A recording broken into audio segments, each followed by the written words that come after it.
अगर मैं आज आपको डीएसए का रोड मैप बताऊँ, तो आपको कैसा फ़ील होगा? तो पहली स्टेप हम स्टार्ट करते हैं डीएसए रोड मैप की।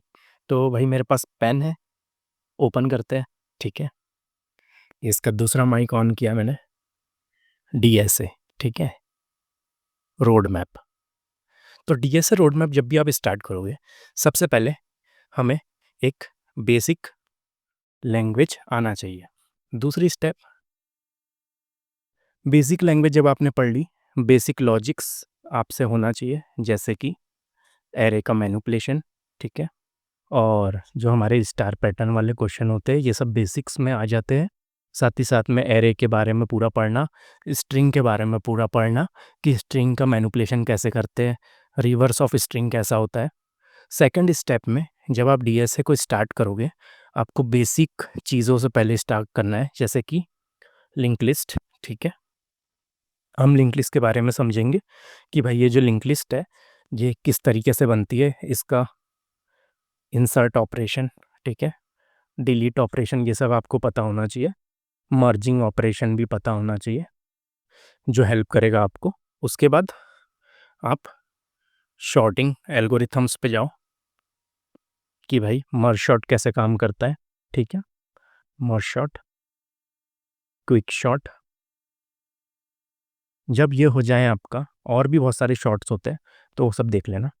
उसके बाद जब ये हो जाए, तो थर्ड स्टेप पे हमारा आता है। थर्ड स्टेप पे हम क्या लिख सकते हैं? थर्ड स्टेप के अंदर हम लिख सकते हैं, एरे हो गया आपका, लिंक लिस्ट हो गया। अब आप समझ सकते हो ट्री। ट्री समझने के लिए उसके पहले आपको बेसिक रिकर्शन समझना पड़ेगा कि function calling by itself is called recursion. तो जब फंक्शन खुद ही को कॉल करता है, ठीक है? जब फंक्शन खुद ही को कॉल करता है, तो उसको हम function calling by itself called recursion. Recursion के बेसिक प्रोग्राम्स आपको सॉल्व करना है।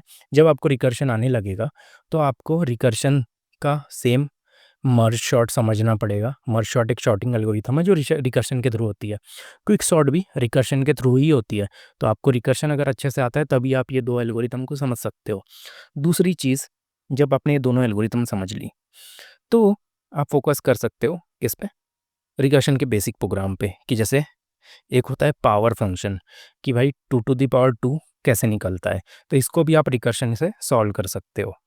अब हमने रिकर्शन भी समझ लिया। जब आप रिकर्शन के बेसिक प्रोग्राम लीड कोड पे कर लोगे, लीड कोड के बेसिक प्रोग्राम मेरे सॉल्व हो गए रिकर्शन के, तो उसके बाद मैं फोकस करूँगा, मैं मेनली फोकस करने वाला हूँ ट्री पे। ट्री के बेसिक स्ट्रक्चर वाले प्रोग्राम, जैसे कि बाइनरी ट्री क्या होता है, ट्री में इंसर्ट कैसे होता है, ट्री में डिलीट कैसे होता है, ट्री के वो ट्रावर्स कैसे करते हैं।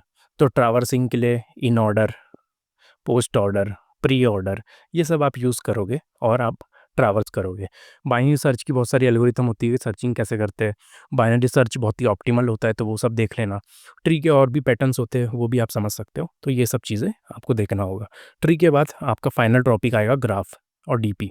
तो ग्राफ में भाई ये थोड़ा सा कॉम्प्लेक्स टॉपिक है, तो ट्री अच्छे से आएगा तो आपसे ग्राफ सॉल्व हो जाएगा। ग्राफ में भी काफ़ी सारी एल्गोरिथम आती है, जैसे डिक्स्ट्रा एल्गोरिथम होती है, जो शॉर्टेस्ट पाथ, जब आप मैप में शॉर्टेस्ट पाथ ढूंढते हो तो यही एल्गोरिथम काम करती है आपके लिए।